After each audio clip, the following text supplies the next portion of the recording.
This vlog is brought to you by Rags Incorporated. Rags is the one and only Better Body brand that promotes the industries of natural health and beauty. Hey everybody, it's your girl DonnaMaria, and thank you guys so much for tuning into the DonnaMaria show. I know. It's been a while, but I'm back. I'm here. Aren't you glad to see me? I missed you guys too. Hey, you missed me? I know you did. And I have so much that I want to share with you guys. So stay tuned. Okay.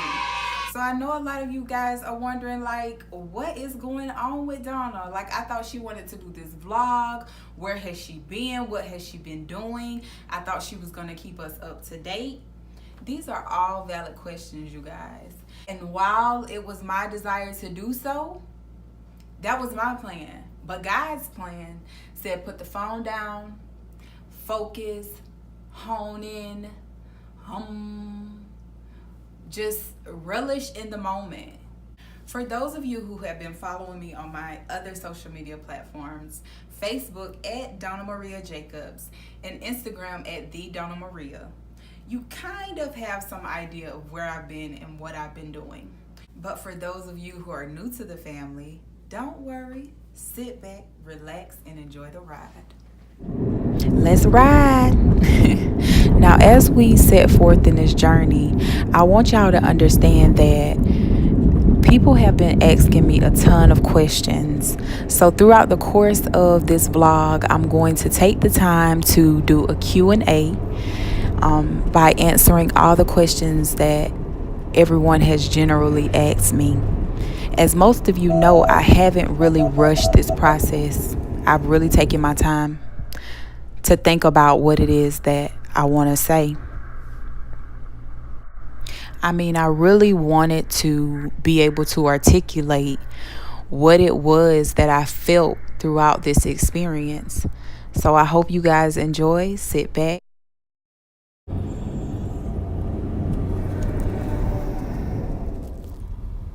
Now, you may have to watch this video more than once to really digest every single thing that's going on.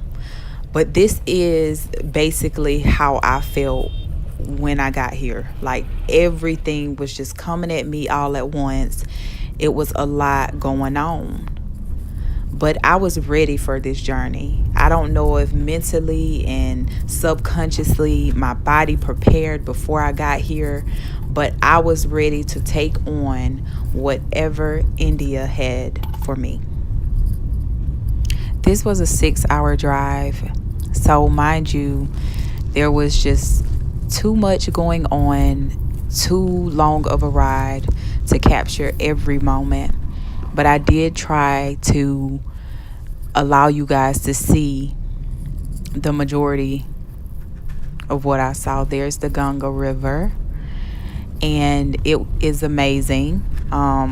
It's a river that takes care of so many people, provides a source of life, which is water, for so many people. And I'll talk a little bit more about the Ganga. And here we are headed up the Himalayan mountains. Whew, this was a ride. I mean, it's like a 1-lane mountain, and every time we go up the mountain, the cab driver had to blow when we went around a curve, just in case a pedestrian or another car was coming towards us. It was very scary. He was very tired. He was sleepy. So I just had to give it over to the Lord. It was a lot, but nonetheless, I survived. I made it, and I was ready for whatever was at the top of that mountain. Woo, that was close.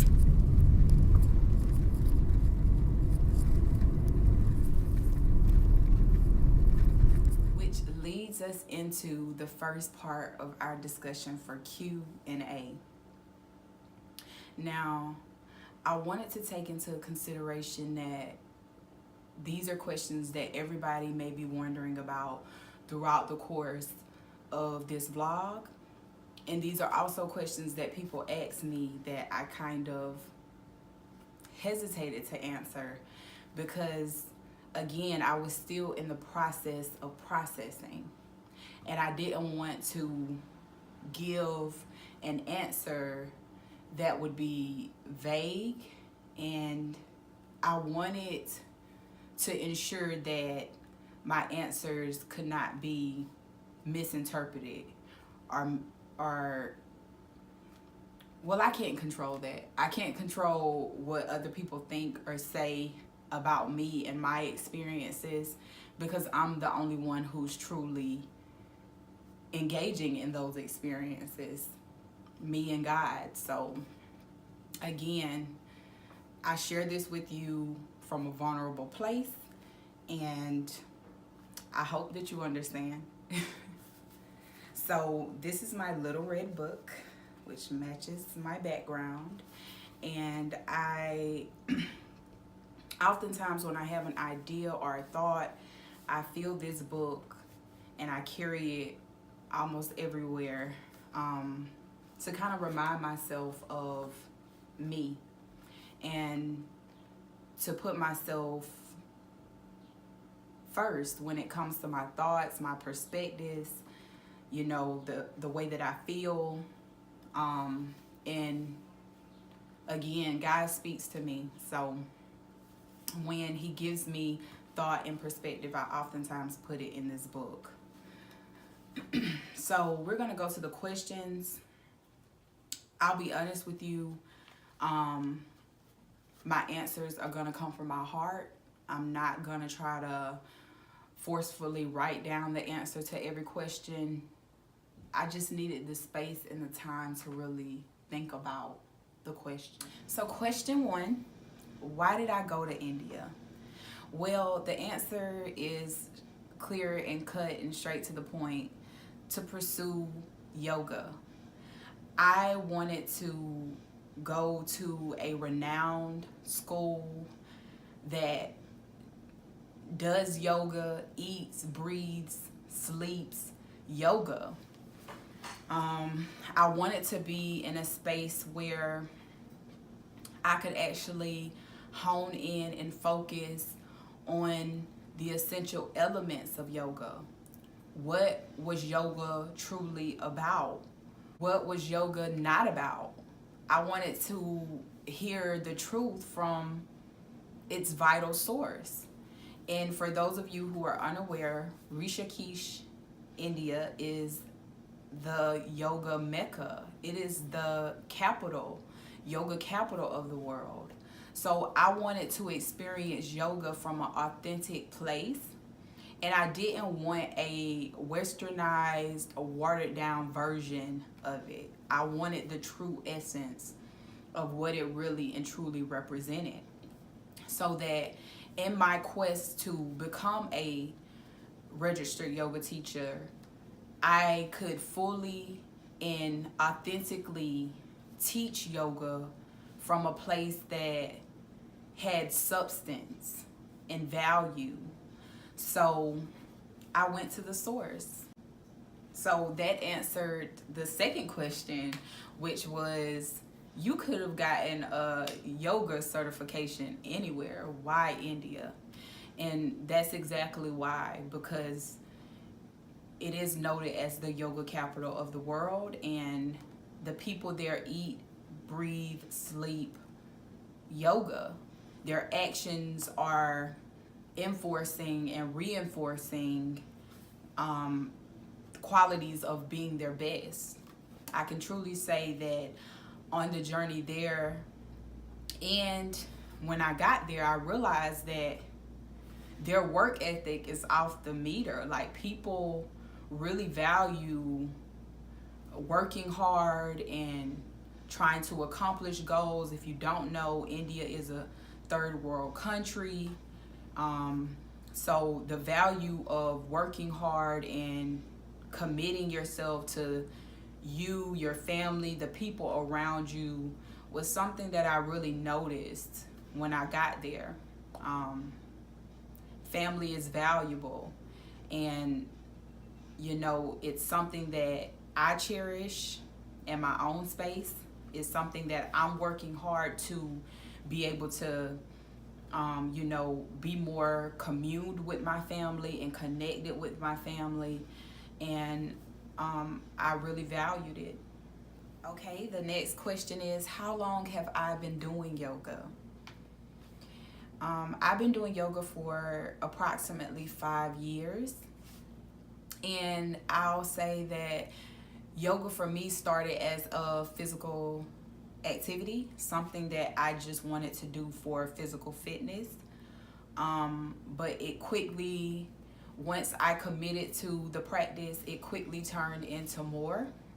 And I was able to delve deeper into the complexity and layers of yoga, whether it be to resolve internal discretion, things that are going on internally, whether it be your emotions, your feelings, your thoughts, the spiritual warfare that we often experience when people say things like the devil did it, or it was the enemy. Oftentimes that enemy is us. That spirit of warfare is connected to our spirit, especially when we haven't essentially allowed the divine spirit to fully fill this vessel in this space.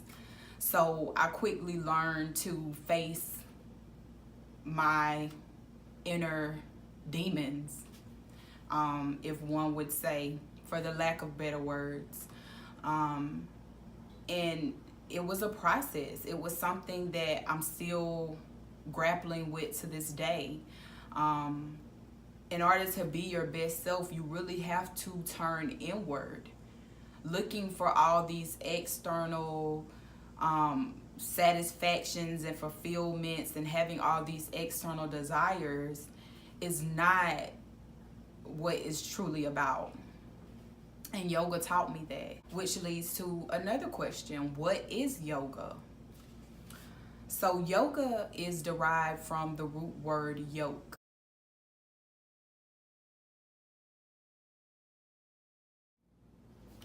Yoke meaning to unite, to add or an addition, unity, to bring together. Most of us Black American Christian folk know about the Bible verse that says don't engage or connect with people who are unequally yoked. And so that is something that I referenced when I really truly understood the definition of yoga. Like, wow, like God even knows that you have to be yoked in order to even be able to commune or join with people that are like-minded, who are believers, who truly want to be their best selves. So that was interesting. I thought that I would share. It's vital to think about it from a different perspective, because we oftentimes want to judge other people and see if they qualify to be equally yoked. But in essence, we should really be trying to evaluate ourselves and ensure that we are yokeable. Ensure that we, possess qualities and characteristics that someone would want to bring as an addition to their lives. And yoga is so much more complex and interesting. And I do intend to share in the coming days, but we're limited on time today. So we'll move on to the next. Honey, I'm home. So for the next 30 days, I would be at the top of the Himalayan mountains, in caves, at the Ganga River, at the Ganga Arti, in the communities, engaging with the people, just living. The Ganga Arti is a ritual ceremony that happens daily in Rishikesh, where they pay homage to the Ganga River.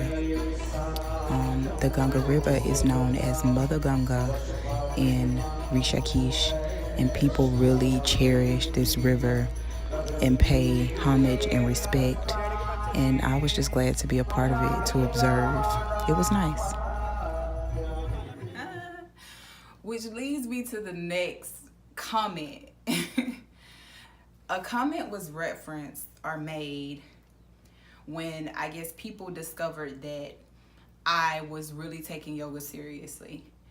I didn't just wake up one day and pursue yoga, go to India, say I'm trying to find myself, let me go. Like, no, I already had myself when I left.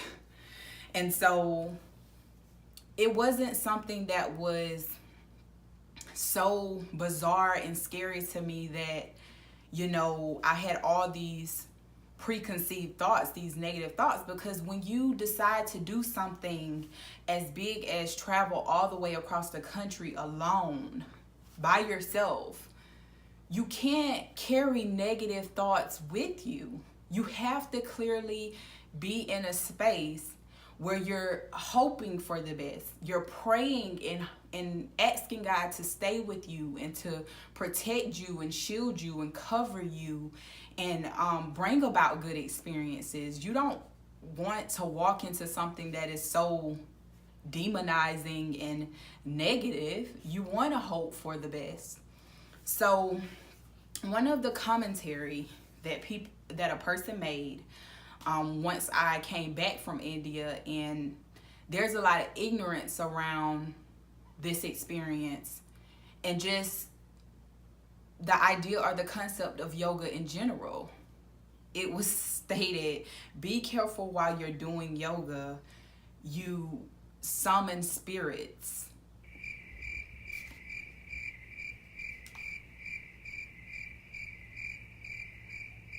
Okay. Let me just say that in anything that you do, you can summon spirits. You can use your words to summon spirits. Your mouth is the gateway for a spirit to occur. Your thoughts are the gateway for a spirit to occur. Your actions and behavior can summon spirits. So it's not a practice. It's not essentially being within a practice that is misconceptualized as a space to summon spirits. Because oftentimes we bring spirits with us. We got our own demons, y'all. And a lot of times our demons be jumping off on other people where we project, like the demon of fear. Like, I just want to say, if you allow the demon of fear to hijack your life, to take over your space, your thoughts, your ideas, your behaviors, you will live in a box, literally a cardboard box, for the rest of your life. You will limit yourself to the point where you cannot accomplish anything that God has intended for you to accomplish. Your purpose will be null and void. Fear is a demon. And oftentimes we spend our lives projecting fear onto ourselves, onto our children, onto other people. I mean, it's like tacky. It sticks to everything. The moment that you open your mouth and it's filled with fear, it can hinder a person from even trying to reach their fullest potential. So I encourage anybody out there who is concerned about spirits and demons jumping on them and somebody or some ghost attacking them, I don't know. Those things are not welcome until you welcome them. Those things are not allowed in your space until you allow them. If if you have completely committed to the Holy Spirit residing in your vessel, being a part of your temple, you don't have to be concerned with spirits just out of the blue attacking you. And the enemy knows that. The enemy is well aware of that. So don't let him tell you otherwise. Because if he knows he can sway your thoughts, if he knows that he can make you believe something that is not true, he's going to do it. He's going to do it. And he'll leave you in despair and confusion, right where he wants you, weak and vulnerable, to the point where you do nothing but submit to him. So don't believe the hype and the lies, you guys. Don't believe things that people are saying out of fear. Believe in yourself. You can do anything with God. God is with you. You don't have to go to the church, a physical wooden building, to tap into him, to receive him. You don't have to go and bury your face in the dirt to receive him. You can literally live your life and be filled with God. So I encourage you to consider that, to think about it, because I have done nothing but benefited. I mean, I feel like the same things that I experienced here in America, I experienced in India. I experienced pretty much the same thing. So let's consider that. We actually partook in our own ritual at the welcoming ceremony, where we had the opportunity to, set good intentions. No, we were not summoning spirits. We were just actually dissolving the negative energy and bringing forth positive energy.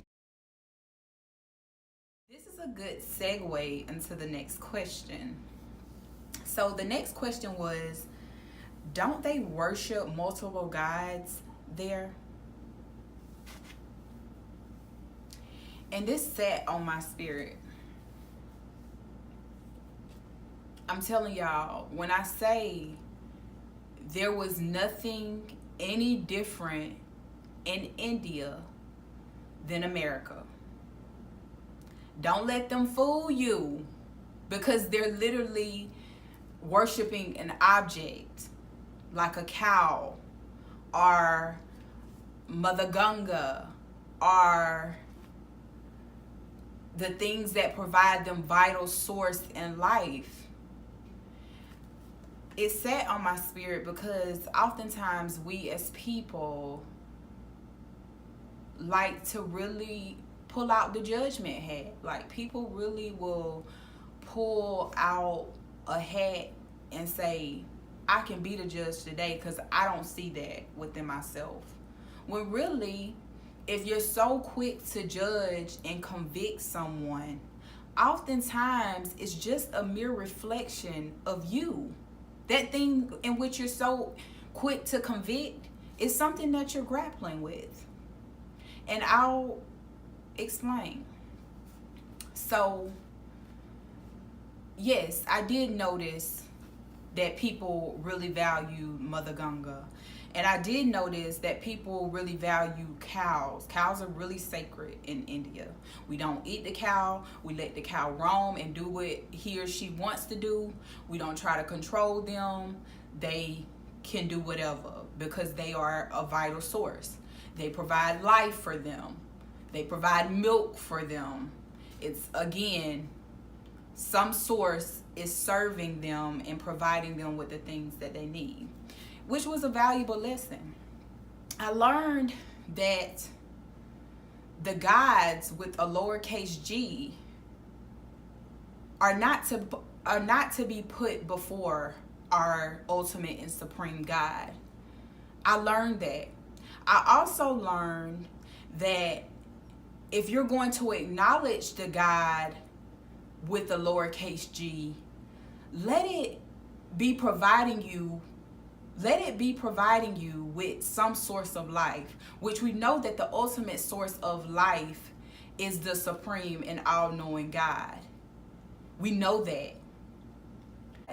And without the supreme and all-knowing God, there will be no ability to worship and serve or even acknowledge the gods with the lowercase g. I'm going somewhere with this. Hold tight. Now, many of you will ostracize and separate yourself from the people who are worshiping the cow or the river or whatever other entities they may choose to worship. But God sent me to a place. Now, I'm going to send you to the reference of Romans 2 if you need your evidence or your proof or your research or your backing. But we ain't no different from the individual who worships the river or the cow. And God made sense to me. You know, old girl in the bad relationship who keep running back to this dude who beating her and treating her any kind of way. I think she got a deity. I think she has a God with a lowercase g. I think she is serving an idol or false god when she decides that she's gonna choose the life with this individual who's treating her any kind of way over the plan and the purpose that the supreme God has over her life. You know, the dude that don't do nothing but chase and grind to get that paper. Oh, did money become a deity? Did money become a god? Oh, okay. You know that individual who like houses, cars, clothes, all the finer things in life, and will do just about anything to get them? Oh, he got a deity too. He has a God. So the point that I am making is we have to learn compassion for people. We have to learn that we are no better or no different than anybody else in this world. If you sit back, relax, and just chill, you'll realize that you have more commonalities with people who look obscenely different from you than you may think.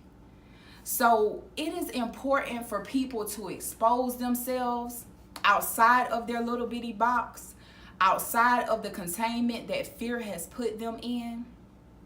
It is important for us to do so because we realize that, wow,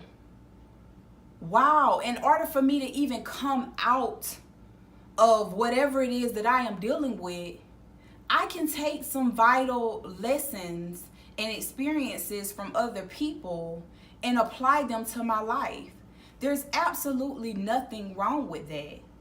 I mean, I learned so much on this trip, and I realized that the value that I have from sitting down, communing with people, understanding people's experiences and where they come from, talking to people, connecting with people, it just lets me know that we are one and the same. We are a part of a whole. And if we don't take the time to understand, to overstand, then we will merely just understand ourselves. I won't even say we'll understand ourselves. We don't gain that understanding. We just become complacent with what we know, and we think that we have it all figured out, when really we don't know nothing. Okay, so I'm just sitting in my room. I have like 30 minutes left until we go to our next class. And I just wanted to basically share with you guys my experience. Today is the 10th of May, and we've been here technically for 2 days.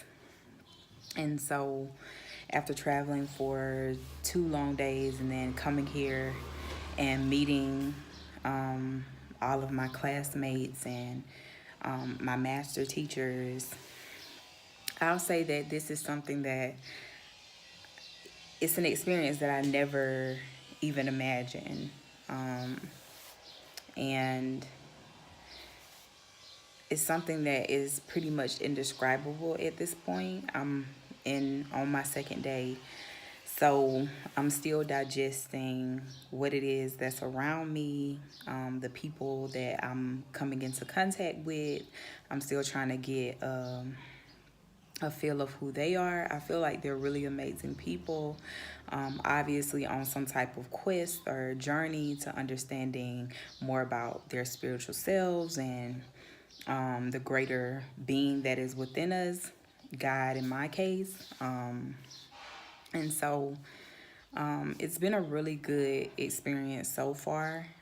The community is welcoming and warming, and people have just come to learn and just really better understand themselves. And as for myself, I'm just allowing myself to be where I am currently, which means there are a lot of things that I need to work on and I need to address, but I haven't necessarily been able to identify specifically those things.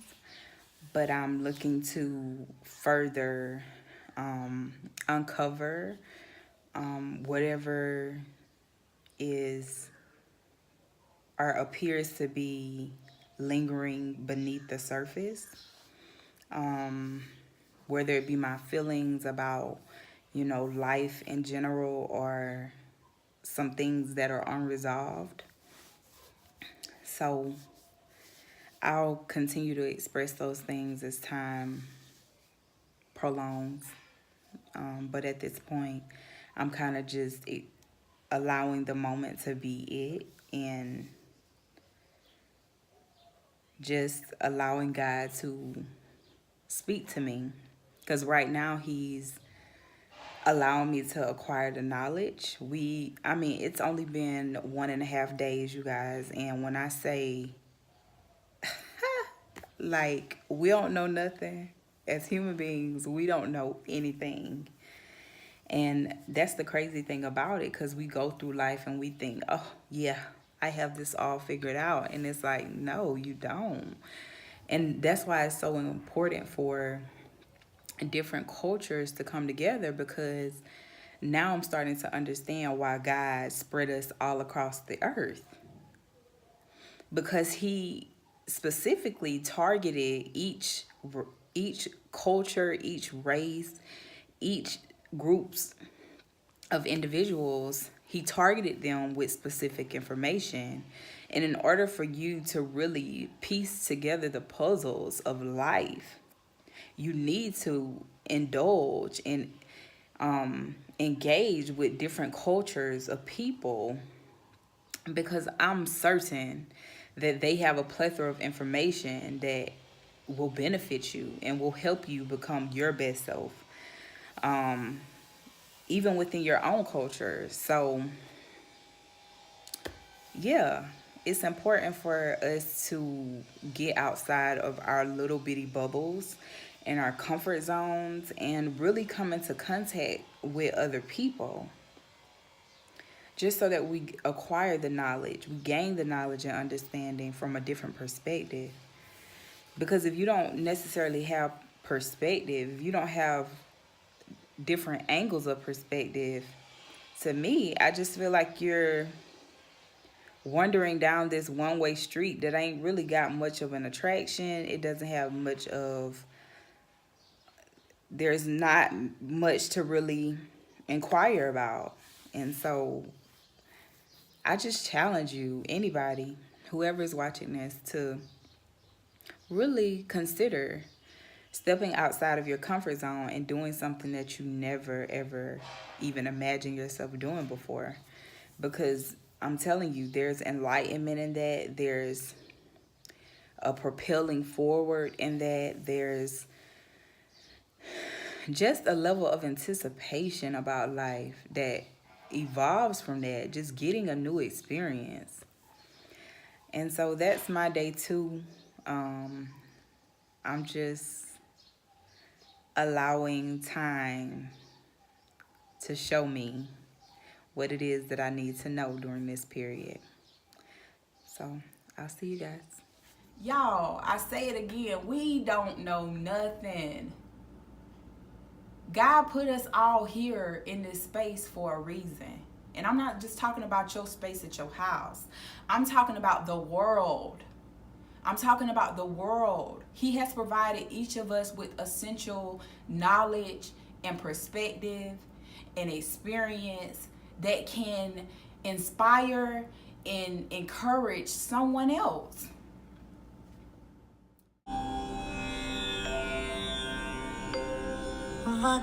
वक्रतुण्ड महाकाय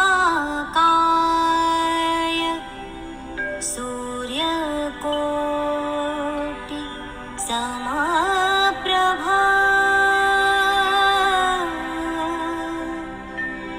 निर्विघ्नं कुरु मे देव सर्वकार्येषु सर्वदा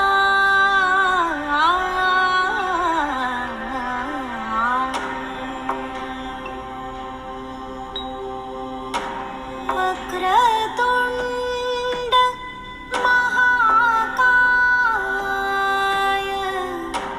सूर्यकोटि समप्रभा निर्विघ्नं कुरु मे देव सर्वकार्येषु सर्वदा. So I want to take the time out to thank my master teachers, Vivek, Karam G, Panda G, and Panda G Jr., Swami Akma, so many other master teachers that inspired and encouraged this journey and put me in a place where I can be confident about the purpose and the plan that God has for my life. I can ensure that what I'm doing is going to be impactful and it's going to help change the world. Because you guys inspired me so much. We talked about a lot. We connected. It was an amazing experience. Something that I'll never forget. It will forever be a part of my samskara. And I'm just forever grateful. I want to thank all my friends. You guys. Amazing. Amazing men and women. Y'all, I'm still laughing at a nail. Oh my gosh, it's hilarious, y'all. But anyways, you would have had to be there to even understand. But yes, my life is forever changed because I gained new people that I am going to be friends with forever. You guys are going to be invited to my wedding.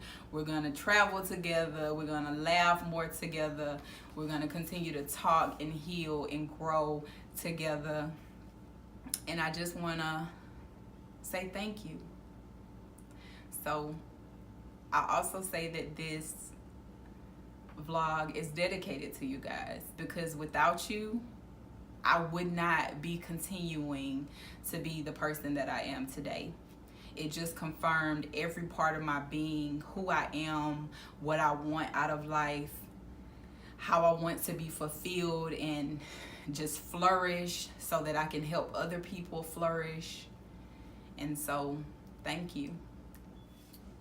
Okay, I hope that you guys enjoyed the vlog. Make sure you like, share, and subscribe to the DonnaMaria show so that you know when I,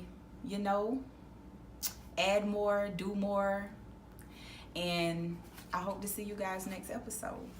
Peace.